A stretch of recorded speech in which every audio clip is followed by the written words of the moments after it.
क्या एक नाम में किसी जगह की पूरी कहानी छिपी हो सकती है? अगर बात असम की हो तो इसका जवाब है बिल्कुल हाँ।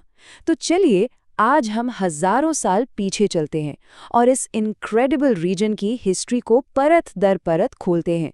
एक ऐसी हिस्ट्री जिसे पावरफुल कल्चर्स और एम्पायर्स के टकराव ने बनाया है। और इस सफर में हमारी गाइड होंगी आर.एस. अरहा और लतिका सिंह की किताब ग्लिम्पसेस ऑफ असम। ये किताब इस रीजन की हिस्ट्री पर एक शानदार नज़र डालती है। तो सीधे मुद्दे पर आते हैं। जरा सोचिए क्या होता है जब पावरफुल कल्चर्स, बड़े बड़े राज्य और विशाल साम्राज्य हजारों सालों तक एक ही जगह पर टकराते रहें। यही वो सवाल है जो असम की पूरी कहानी के सेंटर में है। तो अपनी कहानी की शुरुआत करते हैं असम की नींव से, मतलब ये समझने से कि कैसे ये प्राचीन काल से ही अलग अलग कल्चर्स के लिए एक मीटिंग पॉइंट बन गया। इस किताब में इसे बहुत खूबसूरती से बताया गया है। असम हमेशा से पूर्व, पश्चिम और उत्तर से लोगों का संगम रहा है। सोचिए जरा, इंडो आर्यन, ऑस्ट्रो एशियाटिक और टिबेटो बर्मन कल्चर्स, ये सब यहाँ आकर मिले। इससे एक ऐसी यूनिक पहचान बनी जो शायद पूरे भारत में कहीं और देखने को न मिले। और देखें, असम की जड़ें बहुत बहुत गहरी हैं। हम बात कर रहे हैं पेलियोलिथिक एज के शुरुआती निवासियों की।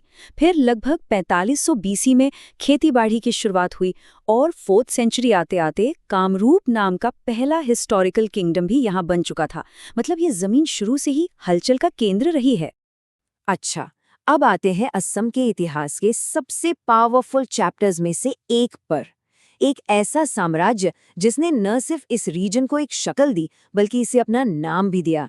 जी हाँ, हम बात कर रहे हैं अहोम साम्राज्य की। इस नंबर पर जरा गौर कीजिए, 600। ये कोई मामूली नंबर नहीं है। ये उतने साल हैं जितने साल अहोम साम्राज्य ने राज किया। 13th सेंचुरी से लेकर 19th सेंचुरी तक, यानी लगभग 6 सदियों तक उन्होंने इस क्षेत्र पर शासन किया। ये स्टेबिलिटी का एक इनक्रेडिबल दौर था। तो अहोम इतने इन्फ्लुएंशियल क्यों थे? भाई, उन्होंने न सिर्फ इस क्षेत्र को एक झंडे के नीचे एकजुट किया बल्कि एक अलग असमी पहचान भी बनाई। वे इतने ताकतवर थे कि उन्होंने मुगल साम्राज्य के कई हमलों का भी डटकर सामना किया। और सबसे बड़ी बात, असम नाम खुद अहोम लोगों से आया है। ये उनकी एक स्थायी विरासत है। 600 सालों के अहोम शासन के बाद एक नई ताकत आई जिसने असम के भविष्य को हमेशा हमेशा के लिए बदल दिया। ब्रिटिश राज का आना एक बहुत बड़ा, एक भूकंप जैसा बदलाव था। ये बदलाव कितना बड़ा था? 1826 में हुई ट्रीटी ऑफ यांडबू के साथ ही असम एक इंडिपेंडेंट किंगडम से ब्रिटिश एम्पायर का हिस्सा बन गया। और अचानक इसकी पूरी इकोनॉमी चाय के बागानों के आसपास घूमने लगी और बाहर से लाए गए मजदूरों की वजह से यहाँ की आबादी हमेशा के लिए बदल गई। लेकिन ये बदलाव सिर्फ इकोनॉमी तक ही सीमित नहीं था, इसकी एक भयानक मानवीय कीमत भी थी। 1859 से मध्य भारत से चाय बागानों में काम करने के लिए मजदूरों को लाया जाने लगा। और जैसा कि ये किताब हमें याद दिलाती है, उन्हें असम ले जाने के हालात इतने खौफनाक थे कि लगभग 10% लोग तो रास्ते में ही दम तोड़ देते थे। ये हमारे इतिहास का एक बहुत ही दुखद और ज़रूरी हिस्सा है। चाय के अलावा अंग्रेज़ों ने तेल और कोयला खनन जैसी इंडस्ट्रीज भी शुरू की। इन नई इंडस्ट्रीज ने खेती पर आधारित जो पारंपरिक जीवन शैली थी उस पर जबरदस्त दबाव डाला, जिससे असमी समाज में और भी बदलाव आए।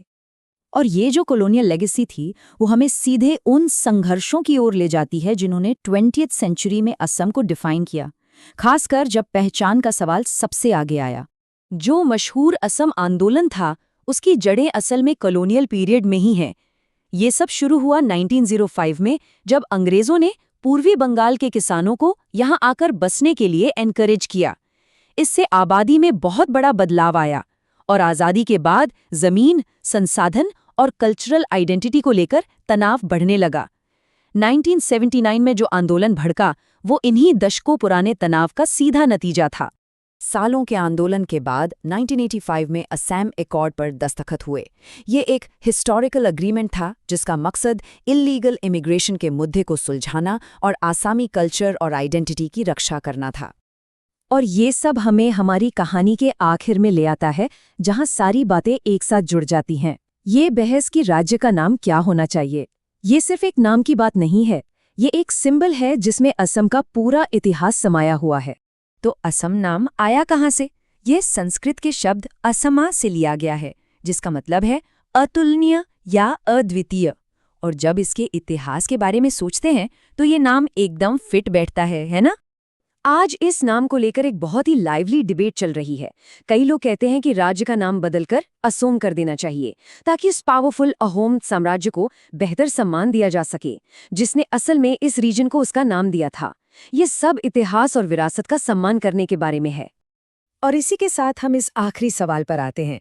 एक नाम सच में किसी जमीन के पूरे इतिहास, उसके संघर्षों और उसकी जीतों का वजन कैसे उठा सकता है? ये एक ऐसा सवाल है जो हमें पहचान, भाषा और इतिहास के बीच के गहरे अटूट बंधन को दिखाता है। एक ऐसा बंधन जो असम की कहानी में बहुत खूबसूरती से समाया हुआ है। अगर वीडियो पसंद आया हो तो लाइक करें, शेयर करें और चैनल को सब्सक्राइब जरूर करें। आपका एक लाइक और सब्सक्राइब हमें आगे बढ़ने की ताकत देता है।